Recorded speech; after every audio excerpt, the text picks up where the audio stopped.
السلام علیکم ورحمۃ اللہ وبرکاتہ حامدوں و مسلین اما بعد۔ میرے دینی بھائیوں، آج جو گفتگو کا عنوان ہے روزے کی نیت۔ روزے کی نیت دو طریقہ ہے، ایک تو فرض روزہ کا طریقہ ایک الگ ہے نیت کرنے کا، اور ایک نفلی روزوں کا الگ ہے۔ نفلی روزوں اور الگ ہے۔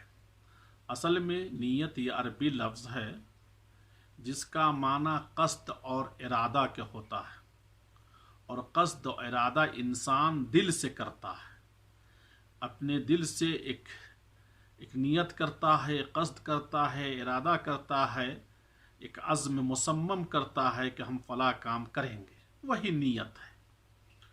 اور یہ ہر ایک کو معلوم ہے، قصد، ارادہ، عزم کرنا یہ سب دل کی کاموں میں سے ایک کام ہے۔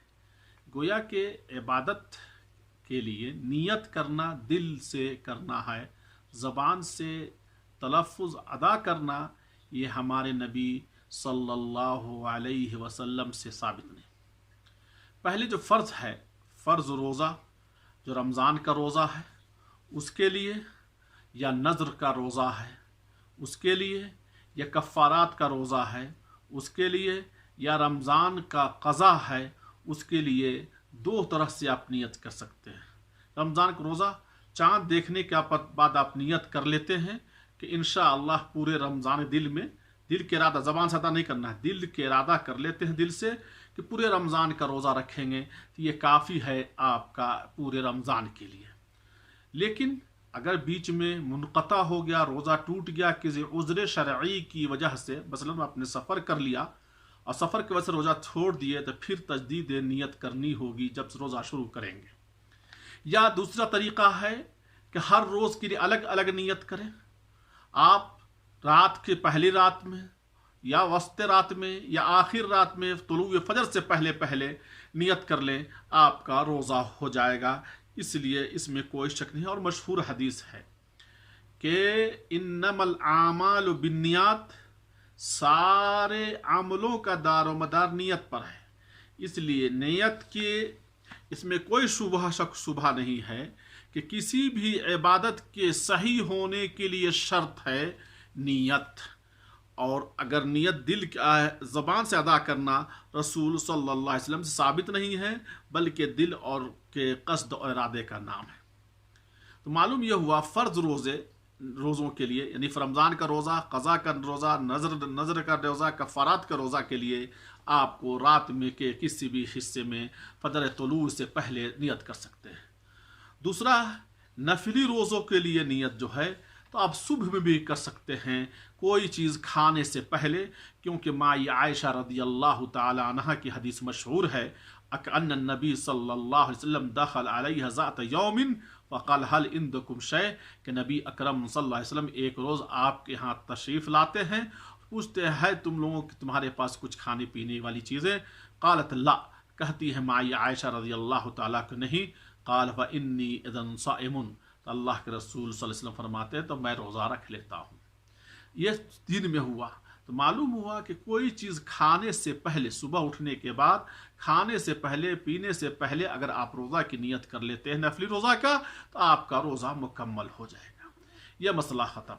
دوسرا مسئلہ جو ہے نیت، جو ہم لوگوں کے ہاں تلفظ جو پکارتے ہیں وہ یہ ہے کہ نویت اصوم غدا، یہ غد ہے نیت، کہیں بھی حدیث سے ثابت نہیں ہے یہ لفظ، یہ علماء کا من گھڑت قصہ واقعہ ہے، اور یہ تمام اشتہاروں میں، بر صغیر کے اشتہاروں میں ملے گا، روزے کی نیت میں نویت اصوم غدا کی پورے الفاظ تحریر ملے گا۔ اب یہ ہے ثابت، یہ ہے یہ الفاظ نبی اکرم صلی اللہ علیہ وسلم کی ہو ہی نہیں سکتی۔ ایک پڑھا لکھا آدمی اس کی عبارت کو غور کرے تو سمجھ میں بات آ جاتی ہے کہ عبارت یہ کسی عجمی کا من گھڑت ہے۔ مثلا کہتے ہیں نویت غد بصوم غدن، غدن جو ہے عربی میں آنے والے کل کو کہتے ہیں۔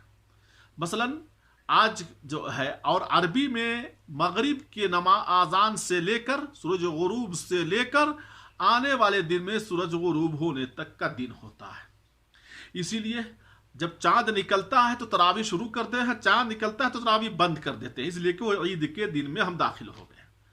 اب اس غدن کا جو لوگ نیت کرتے ہیں سحری کر لینے کے بعد فجر کی اذان سے پہلے کہتے ہیں نویت بصوم غدن، تو یہ غدن یعنی آنے والے دن کا روزے کی نیت کرتے ہیں. تو پھر آج کے روزے کی نیت کہاں گئی؟ اس کی مثال ایسے ہے کہ دکاندار اپنے دکان پر لکھ لے کہ آج نقد کل ادھار، تو آج کے روزہ کا آپ کا کوئی ویلو نہیں ہوا. دوسری بات ایک اور اس پر صادق آتی ہے کہ 29 یا 30 رمضان کے دن اگر ہم نیت کرتے ہیں یہ تو کل ہو کر عید کا دن ہوگا، اور عید کے دن روزہ رکھنا حرام ہے. اس لیے محترم یہ غدن لفظ آ کر یہ سارے، اگر حدیث ہوتی نبی صلی اللہ علیہ وسلم کی بات ہوتی، غلطی اس میں کبھی بھی سرزد ممکن ہی نہیں تھا. اس لیے یہ بدعت یوں ہی ہے، یا لفظ ہی پر غور کر لیں گے اس سے معلوم ہوتا ہے کہ یہ لفظ ادا کرنا زبان سے نہیں بلکہ دل کا اصل ارادہ ہی، دل ہی سے قصد کیا جاتا ہے. قصد ارادہ دل سے ہی کیا جاتا ہے، اور دل سے ارادہ کافی ہے. لفظ سے کا پکارنا، زبان سے پڑھنا، تلفظ ادا کرنا یہ بدعت ہے، کار ثواب نہیں بلکہ یہ ہمیں جہنم میں لے جانے والی چیز ہے. اللہ تبارک و تعالی ہمیں نیت کے ان بدعتوں سے محفوظ رکھے. آمین. وآخر دعوانا الحمدللہ رب العالمین.